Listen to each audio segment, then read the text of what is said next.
하나님께서 우리에게 은혜 주시는 줄 믿습니다. 아멘. 우리 옆에 분과 잠깐 인사하도록 하겠습니다. 하나님이 은혜 주십니다.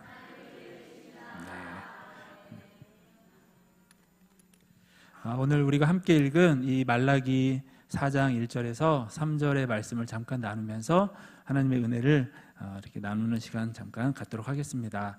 먼저 말씀을 보기 전에 우리 말라기의 배경을 먼저 간단히 살펴보도록 하겠습니다.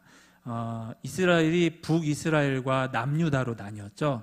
그리고 북이스라엘은 아수르라는 나라에 의해서 멸망을 하고 남유다는 이제 바벨론이라는 나라에 의해서 멸망을 당했습니다. 그리고 남유다 백성들이 이제 바벨론이라는 아주 먼 타국으로 이제 포로로 끌려갑니다.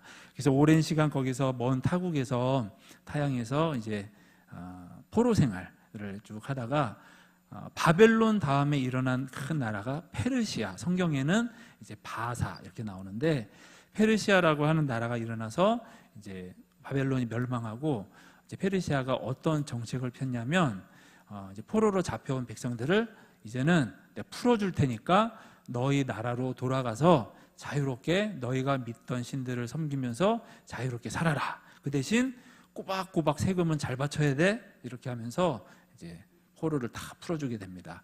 그러면서 이제 오랜 시간 포로 생활을 하던 이제 남유다 백성, 이스라엘 백성들이 이제 고국 땅으로 이렇게 돌아오게 되죠.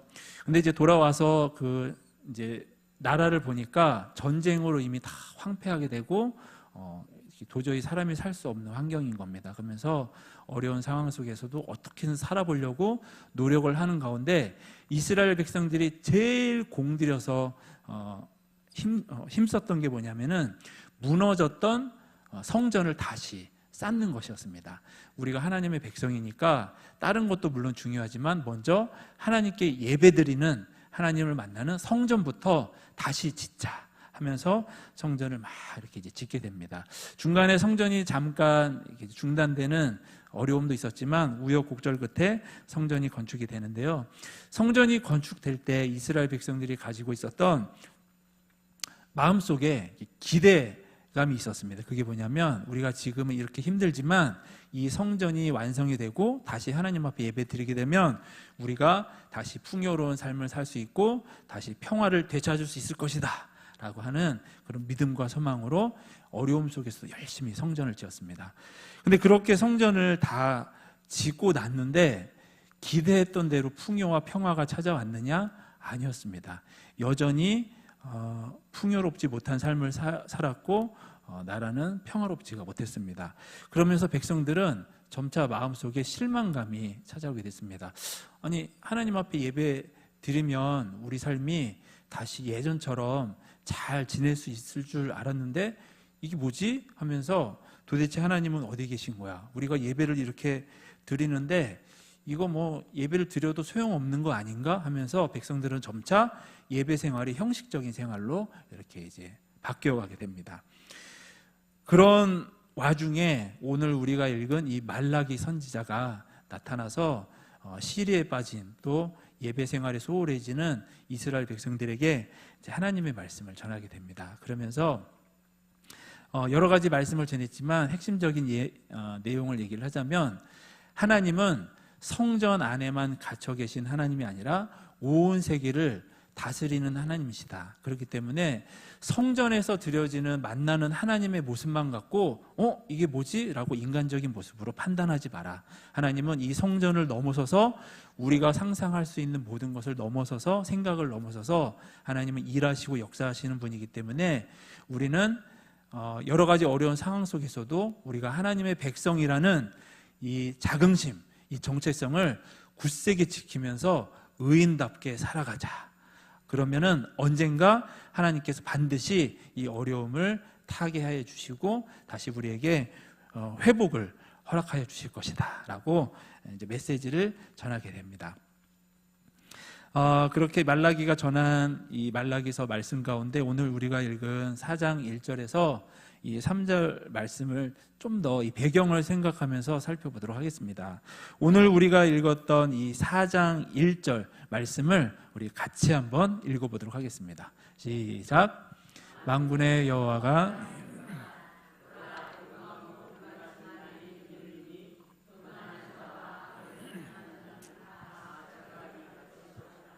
그 이르는 날에 그들을 살라 그 뿌리와 가지를 남기지 아니할 것이로되.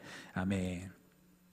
여기 보시면 교만한 자와 악을 행하는 자 이렇게 나옵니다. 이들의 특징은 하나님에 대한 두려움이 없는 사람들이었습니다. 하나님에 대한 두려움이 없기 때문에 어떤 삶의 모습으로 나타나냐면 내 옆에 있는 사람들을 사랑하지 않고 존중하지 않고 그런 모습으로, 사랑이 식어진 모습으로 나타나게 된 것입니다. 사람들은 하나님을 경외하는 마음이 없으니까 이기적인 사람이 되고 나만 생각하고 다른 사람은 돌아보지 않는 그런 모습을 나타낸 것이죠. 그러면서 그런 사람들에 대해서 말라기 선지자는 뭐라고 하냐면, 지금은 이들이 득세하는 것 같지만 언젠가 하나님께서 용광로의 불 같은 그런 심판을 내리실 때 이들은 마치 지푸라기처럼 살라질 것이다. 이들은 사실 아무것도 아닌 것이다 라고 얘기를 하고 있는 겁니다. 이런 교만한 자와 악을 행하는 자에 반해서 그러면 우리 하나님의 백성들은 어떤 모습이냐? 그 다음 4장 2절 말씀 같이 읽어보겠습니다. 시작. 내 이름을 경외하는 너에게는 해가 떠올라서 치료하는 광선을 비추르니 너희가 나가서 외양간에서 나온 송아지같이 뜨리라. 아멘. 여기 보면 하나님을 경외하는 너희라고 이렇게 나옵니다. 이스라엘 백성을 가리키는 것이죠. 근데 하나님을 경외하는 너희가 장차 어떤 모습이 될 거냐면 공의로운 해가 떠올라서 치료하는 광선을 비출 것이다. 지금의 삶의 모습을 보면 힘들고 절망스럽고 출구가 안 보이고 답이 안 보이는 것 같지만, 그러나 의인의 모습을, 하나님의 자녀됨을 굳세게 지켜나가면 언젠가 하나님께서 공의로운 해를 비춰주시고 그래서 새로운 시대가 찾아올 것이다. 우리가 알고 있는 우리 하나님의 나라가 오게 될 것이다. 그러니 그때까지 인내해야 된다라고 얘기를 하고 있는 겁니다. 또한 이 이스라엘 백성들의 모습은 어떤 모습이냐면 그 다음 3절 말씀 같이 읽어보겠습니다. 시작. 또 너희가 악인을 밟을 것이니 그들이 내가 정한 날에 너희 발바닥 밑에 재와 같으리라. 만군의 여호와의 말이니라. 아멘.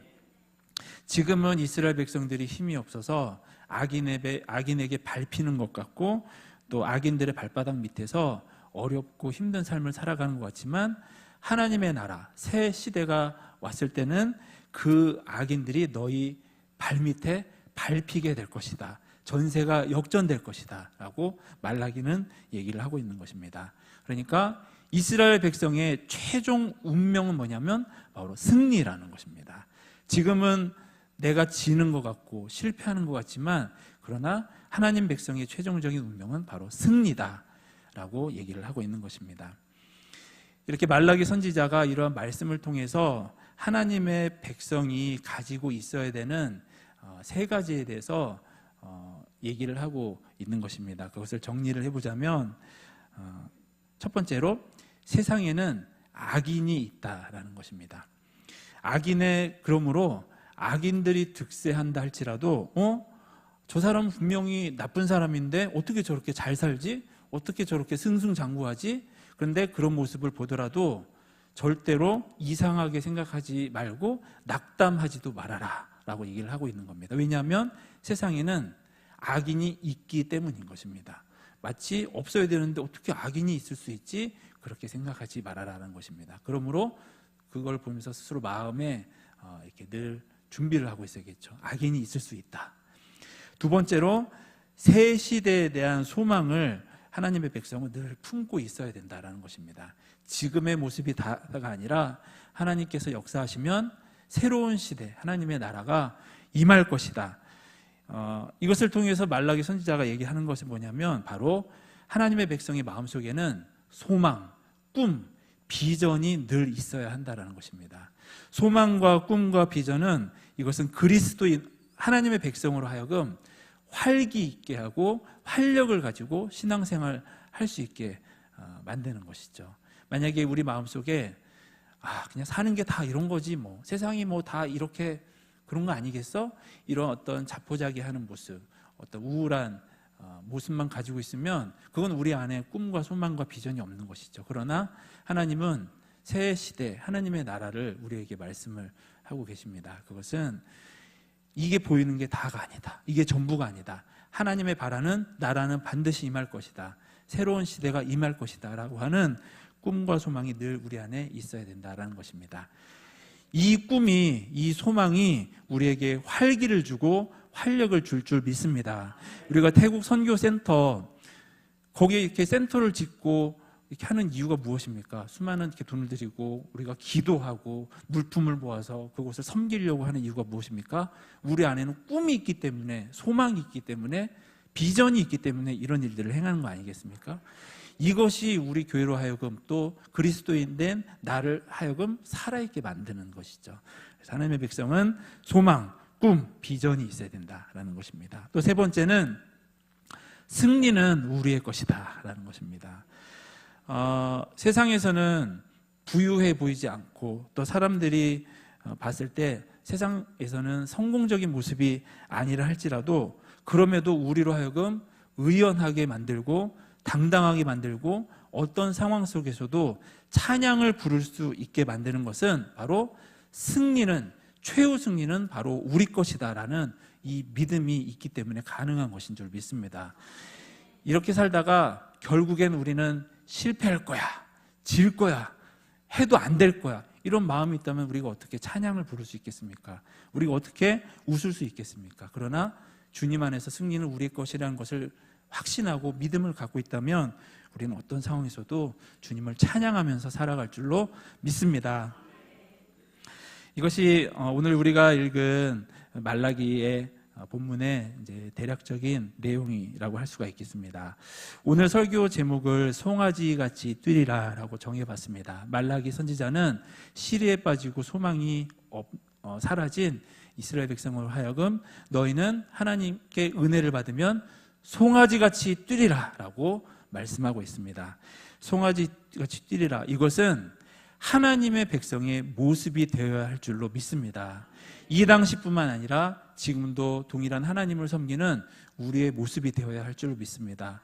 물론 우리의 환경과 상황은 우리를 힘들게 하고 지치게 할 때도 있지만 그럼에도 불구하고 우리가 절대로 잊어버려서는 안 되는 것은 뭐냐면 송아지같이 뛰는 모습, 기뻐하는 모습이 바로 하나님의 백성, 하나님의 자녀, 예수님의 제자의 삶의 모습이다라는 것입니다.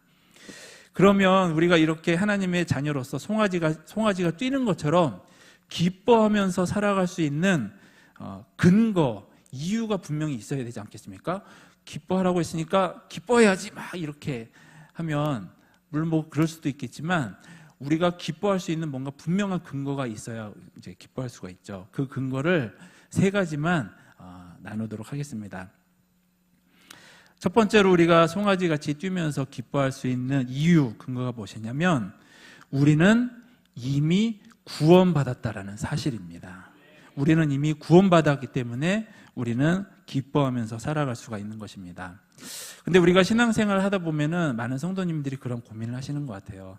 내가 구원받았고 하나님의 자녀인데도 나는 왜 이렇게 삶 속에서 넘어지고 죄를 지으면서 죄를 범하면서 살아갈까? 혹시 나는 구원받지 못한 게 아닐까? 이런 고민을 우리는 다 해보게 됩니다. 사진 좀 보여주시겠습니까? 저게 어딘지 아시나요? 저게 앞마당입니다. 우리 교회 앞마당이죠. 저기 보시면은 이제 앞마당입니다. 저기 데크 이렇게 있고 사람들이 앉을 수 있는 데죠. 근데 지금 저 원래는 저 모습이 아니고 저기 보시면 의자가 놓여 있는 그 데크가 저기보다 조금 더 넓었었어요. 그래서 다음 사진이요. 저기 보시면 이렇게 화살표가 보이시나요? 원래는 저만큼 데크가 이만큼 나와 있었어요. 그런데 올해 6월에 이제 주선원 장로님, 주한중 장로님, 박완규 장로님, 김웅승 권사님이 이제 저기를 조금 이렇게 이제 좀 부서지기도 했거든요. 저기 좀 잘라내고 깔끔하게 정리하는 작업을 6월달에 이제 더운데 고생을 하면서 저렇게 작업을 하셨죠. 저렇게 해서 좋아진 점이 뭐냐면 저 앞마당에 차를 주차할 때 굉장히 여유로워졌습니다.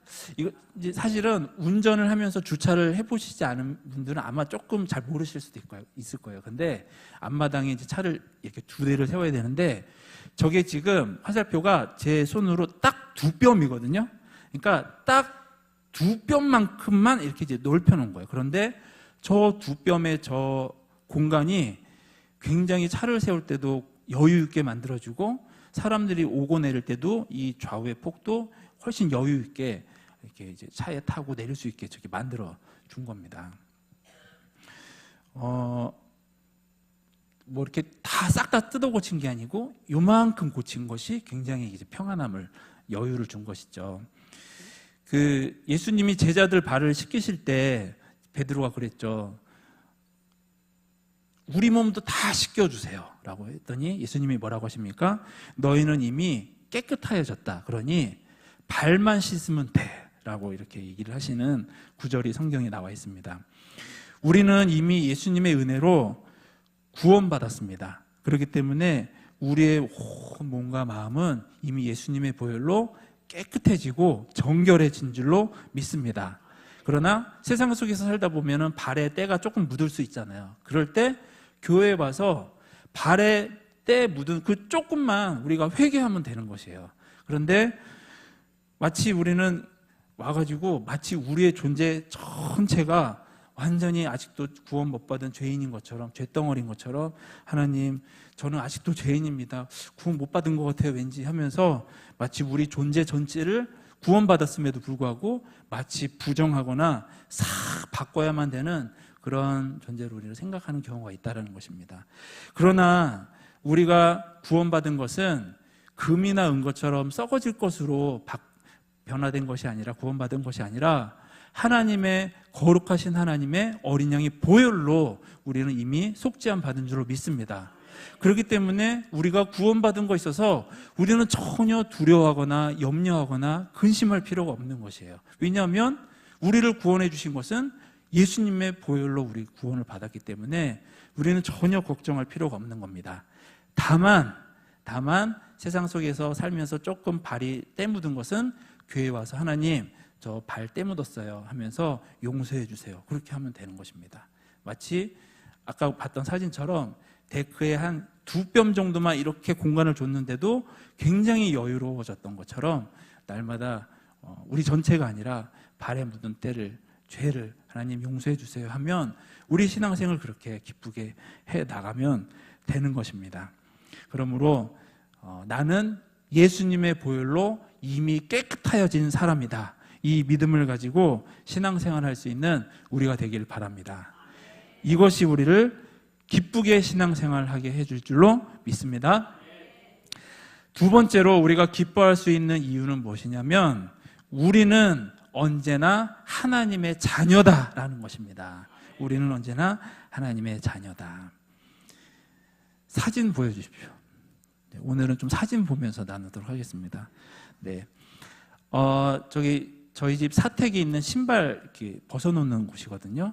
그러니까 이제 저하고 큰 아들이 여기 사택에 살고 이제 아내하고 둘째, 셋째는 저기 이제 와동에 사는데 주말이 되면 거기서 이제 와요. 그래서 여기서 자고 애들은 이제 교회 학교 예배 가고 뭐 이렇게 하는데 이제 오면은 이제 신발을 저렇게 딱 정리를 해놓죠.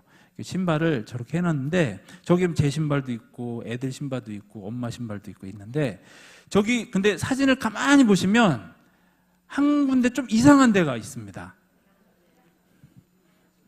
찾으셨습니까? 두 번째 어디요? 그렇죠. 저기죠. 저기 보시면 신발이 짝짝이에요. 근데 저 신발이 왜 짝짝이냐면 저희 집 막내가 중학교 2학년인데 그 와동에서 우리 집 올 때 신발을 저렇게 신고 온 거예요. 근데 제가 물어봤어요. 너 신발을 이렇게 신고 오는데 조금이라도 이상하다고 못 느껴서 했더니 신발이 왜 이래 하면서 자기도 몰랐던 거예요. 그러니까 신발을 신고 여기까지 오는데도 신발을 저렇게 짝짝이로 신고 왔다는 걸 자기도 전혀 몰랐던 거예요. 그래서 속으로 얘가 이 험한 세상 과연 잘 살아갈 수 있을까? 이놈아 너 어떡하려고 그러냐. 근데 이제 그렇게 얘기 안 하고, 근데 제가 아빠잖아요. 제가 이렇게 그러면서 쟤는 그냥 아무렇지도 않아 하더라고요. 저만 괜히 혼자 얘 어떡하지? 이제 이랬는데, 근데 제 마음속에 저 신발 짝짝이가 있는데 저게 너무 사랑스러워 보이는 거예요. 이해하시겠죠? 왜 사랑스러울까요? 왜냐하면 쟤는 저의 아들이니까. 제가 만약에 남이었으면 어이구 제가 이랬을지도 모릅니다. 그러나 제 아들이 저러니까 저렇게 해도 엉뚱해도 잘못을 해도 그게 그냥 마냥 사랑스럽게 보이는 거예요. 저걸 보면서 한 가지 느꼈던 것이 뭐냐면 하나님이 우리를 바라보실 때도 저러시지 않을까라는 생각이 들었습니다. 우리가 물론 하나님의 완전하심을 본받아서 그분처럼 완전하기를 원하지만 우리가 그러기가 안 되잖아요. 그러나 그럼에도 불구하고 하나님은 우리를 보시면서 언제나 우리를 사랑스럽게 바라보시는 줄로 믿습니다. 우리 옆에 계신 성도님들과 잠깐 인사하겠습니다. 사랑스러우십니다. 네. 성도님들은 사랑스러운 분이십니다. 물론 우리 눈으로 봤을 때 전혀 그렇게 보이지 않더라도 우리는 믿음으로 선포를 해야 되는 것이죠. 마지막 세 번째, 우리가 기뻐하면서 살아갈 수 있는 근거가 뭐냐면 우리는 혼자가 아니다라는 것입니다. 우리는 혼자가 아니라 함께 신앙생활을 하기 때문에 우리는 기쁘게 신앙생활을 할 수 있는 것이죠. 여기도 사진이 있습니다. 자, 사진 보여주세요. 저기 지금 뛰고 있는 애가 저희 큰애입니다. 큰애인데 고3인데 이제 공부하는데 막 힘들어하는 거예요. 그래서 야, 너 일로 나와 하면서 제가 이제 쟤랑 같이 달리기를 했어요. 이제 1시간 정도 이렇게 뛰었는데 제가 저 녀석이 저 아들이 저보다 키가 조금 더 커요. 근데 이제 뛰는데 얘가 처음에는 저랑 맞춰주려고 했던 것 같아요. 그냥 비슷하게 나란히 뛰는데 어느 순간에부터인가 제가 저를 앞질러 가기 시작하는 거예요. 그러더니 다음 사진요. 저는 여기서 찍고 있는데 잘 안 보이시는데 저기 앞에 가고 있습니다. 사실은 저거보다 더 이제 앞질러 가고 있거든요. 근데 이제 저 녀석이 저를 추월했잖아요. 저를 이겼잖아요. 근데 제가 졌잖아요. 졌는데 기쁘더라고요. 지면 열받아야 되잖아요. 지면 속상해야 되잖아요. 지면 짜증나야 되잖아요. 근데 제가 지는데도 너무 마음이 흐뭇하고 기쁜 거예요. 왜 그럴까요? 쟤는 저의 아들이니까. 그러면서 한 가지 느껴지는 게 있더라고요. 그게 뭐냐면 우리가 신앙생활할 때 때로는 다른 사람이 나보다 조금 뭔가를 잘할 수 있잖아요. 그런데 와, 저 성도님 찬양 너무 잘한다. 와, 박수 쳐주는 게 아니고 이러면서 나보다 더 찬양 잘하네? 와, 이거는 그 성도님을 사랑하는 걸까요? 사랑하지 않는 걸까요? 물론 사랑하겠죠. 그러나 사랑도 있지만 좀 미움도 있는 것 같아요. 그러나 사랑하게 되면 그 성도님이 나보다 더 잘해도 와, 정말 은혜롭게 찬양 잘하신다. 멋져 성도님 최고 이렇게 나오는 것이죠. 우리 안에 함께 신앙생활할 때 경쟁하거나 비교하게 되면 우리의 신앙생활은 불행할 것입니다. 그러나 옆에 있는 성도님이 잘 됐을 때 박수 쳐주고 마치 내가 잘 된 것처럼 너무 기뻐서 그렇게 할 때 우리는 사랑의 관계 속에서 그렇게 행복하게 기쁘게 신앙생활을 하게 되는 것입니다. 그러므로 혹시라도 다른 성도님들이 좀 이렇게 잘 하시거나 좋은 일이 있을 때 마음속에 좀이라도 불편함이 있거나 그렇다면 하나님, 제가 사랑이 없는 것 같아요. 저를 용서해 주시고 저에게 주님의 사랑으로 채워 주시옵소서. 기도하면서 그렇게 함께 사랑 안에서 기쁘게 신앙생활할 수 있는 우리 모두가 되기를 간절히 소망합니다. 결론을 맺도록 하겠습니다. 송아지가 뛰는 것처럼 우리가 기쁘게 신앙생활을 할 수 있는 그 이유, 근거 세 가지를 나누었습니다. 간단하게 다시 정리를 해보자면 우리는 이미 구원받았기 때문이라는 것입니다. 금이나 은같이 없어질 것이 아니라 거룩한 하나님의 예수님의 어린 양 보혈로 우리는 구원받았기 때문에 우리는 구원받은 것이 언제든지 확실하다라는 것입니다. 우리는 이것에 대해서 절대 의심하면 안 됩니다. 두 번째로 우리는 언제나 하나님의 자녀다라는 것입니다. 때론 부족함이 있다 할지라도 우리가 하나님의 자녀라는 사실에는 전혀 변함이 없습니다. 세 번째는 우리는 혼자가 아니다라는 것입니다. 서로 사랑하면서 그렇게 신앙생활할 때 우리 안에 주님의 기쁨이 충만하게 될 줄로 믿습니다. 이번 한 주 남은 3일 동안도 우리가 각자의 삶 속에서 살아갈 때, 또 신앙생활할 때 이 세 가지를 마음속에 잘 간직하고 또 묵상하면서 그렇게 우리에게 주님이 주신 기쁨을 잘 간직하면서 또 주변 사람들과 나누면서 함께 행복하게 신앙생활할 수 있는 성도님들과 제가 되기를 간절히 소망합니다. 기도하시겠습니다. 하나님, 우리를 구원해 주셔서 감사합니다. 하나님의 자녀로 살아가게 해주셔서 감사합니다. 언제나 송아지가 뛰는 것처럼 기쁘게 또 힘있게 찬양 부르면서 살아갈 수 있도록 인도하여 주시옵소서. 하나님, 때로는 어려움이 있고 낙심되는 일이 있다 할지라도 상황을 보지 않고 사람을 보지 않고 내 능력을 보지 않고 하나님을 바라보면서 믿음의 발걸음을 계속해서 떼어나갈 수 있는 우리가 되게 하여 주시옵소서. 성령으로 그렇게 우리를 도와주실 줄을 믿고 감사드리며 예수님의 이름으로 기도하였습니다. 아멘.